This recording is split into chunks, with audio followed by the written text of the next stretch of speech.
So this leads me to diversification. And now we're going to drill down into how things work in the financial institutions. So what diversification is not is spreading yourselves really thin and having different accounts at different financial institutions. That's not diversification. That's a great way to lose money.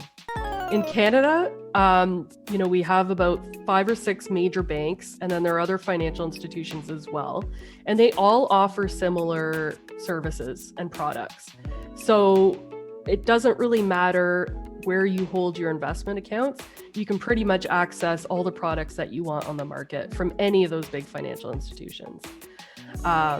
So what is diversification? That's our next question. Diversification is putting your money to work in different asset classes, and you do this to reduce risk. What are asset classes? Asset classes, other financial jargony word, are things like cash you hold at the bank, just Canadian cash, US dollars. Those are the most common ones. Bonds, another word for bonds are debt.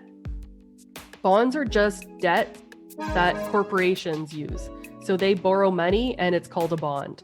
And in return for that, you get interest payments and coupons that are in the form of income for you. Generally, the regulators and the financial institutions perceive these as lower risk instruments.